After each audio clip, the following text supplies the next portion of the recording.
Assalamualaikum warahmatullahi wabarakatuh. Shalom Om Swastiastu, Namo Buddhaya, dan salam kebajikan. Salam sejahtera bagi kita semua. Halo semuanya. Perkenalkan, kami dari kelompok 1 akan membahas tentang lembaga sosial agama yang ada di Indonesia. Sebelumnya, perkenalkan, nama saya Stephen Zeno Valensi dari absen 30. Saya Ayako Ternada dari absen 7. Saya Arkia Maida dari absen 5. Saya Antapuniza Misangaci dari absen 3. Saya Khairul Sadria Salabila dari absen 9. Saya Pepet Hidayah dari absen 24. Selamat menonton. Halo teman-teman semuanya, gimana kabarnya nih? Semoga selalu baik ya. Hari ini kita akan membahas tentang lembaga sosial agama di Indonesia. Jadi, apa sih yang dimaksud lembaga agama itu? Yang cuma ngurusin orang Islam? Kumpulan orang-orang beriman? Lembaga yang soalim? Atau bahkan yang ngurusin orang nikah? Nah, jadi lembaga sosial agama adalah organisasi yang dibentuk oleh umat beragama yang bermaksud untuk memajukan kepentingan keagamaan yang dianut di dalam kehidupan bermasyarakat, berbangsa, dan bernegara. Terus, apa sih tujuannya? Jadi, tujuan lembaga sosial agama adalah untuk meningkatkan kualitas hidup keagamaan masing-masing umat beragama. Nah, sekarang kita bahas fungsi lembaga sosial agama nih. Menurut Emil Durkheim, fungsi lembaga sosial agama adalah dapat menimbulkan kohesi sosial sebagai kontrol sosial dan dapat menyediakan tujuan kehidupan bagi manusia. Terus, apa saja sih perangkat dalam lembaga sosial agama? Jadi, perangkat dalam lembaga sosial agama yang pertama adalah simbol dan identitas. Seperti tanda pengenal fisik, kayak jubah dan sorban, arsitektur tempat ibadah seperti kubah dan salib, dan lambang keagamaan. Nah, yang kedua nih, ada organisasi dan penganut. Struktur kepemimpinan seperti Majelis Ulama Indonesia atau MUI, Persekutuan Gereja-Gereja di Indonesia atau PGI, atau pimpinan lokal seperti kiai dan pendeta. Yang ketiga, ada doktrin dan ajaran.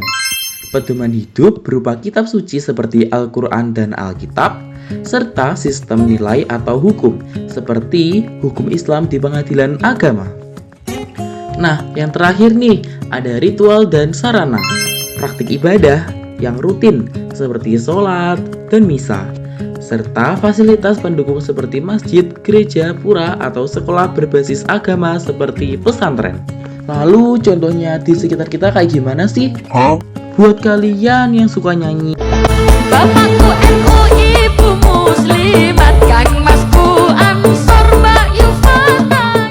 jadi NU atau Nahdlatul Ulama merupakan salah satu contoh lembaga sosial agama. Buat kalian yang juga sering nyanyi lagu ini, berpasangan, jadi kokoh. betul banget, jadi KUA juga salah satu contohnya. Nah, mari kita simak nih video short movie yang bertemakan lembaga sosial agama di Indonesia. Selamat menonton. Judul apa toh? Ayo, ini ada berita makan benes makan ini. Akhir-akhir ini lingkungan rumahku sering gak damai, banyak orang yang ribut cuma karena beda agama doang. Serius? Padahal kan kita hidup bertetangga. Langsung. Harusnya nggak gitu nggak sih? Kan agama ngajarinya buat kebaikan, bukan buat musuhan. Benar, tapi masih banyak yang salah paham. Lagi pada bahas apaan nih? Oh, ini loh, kita lagi bahas soal tetangga kita yang ribut hanya perkara perbedaan agama. Aku tuh kadang juga ngerasa, karena cuma beda cara beribadah, bahkan itu bisa terjadi konflik yang sangat besar. Lagi pada ngomongin apa nih? Tentang lingkungan rumah, Cap, banyak konflik karena beda agama. Ya itulah pentingnya lembaga agama. Agama itu bukan cuma soal ibadah, tapi juga pedoman hidup. Pedoman hidup gimana sih? Ya gitu deh, tentang sikap, cara bicara, cara menghargai orang lain, dan cara hidup rukun. Berarti kalau orang paham ajaran agama, dia harusnya jadi lebih baik dong. Ya dong, pastinya lebih sabar, lebih toleran, dan lebih peduli. Sekarang aku paham, masalahnya bukan ada di agamanya. Iya, tapi bagaimana cara orang itu menjalankan agamanya? Kalau semua orang pakai agama sebagai pedoman hidup, rumah dan lingkungan pasti damai. Nggak ada ribut, nggak ada saling benci, jadi kita hidup damai deh. Yang ada kita malah saling bantu dan saling menghormati nggak sih? Iyalah, kita saling membantu dan menghormati. Nah, itu tuh fungsi lembaga agama, biar orang punya akhlak baik dan hidup rukun. Setuju, Ca.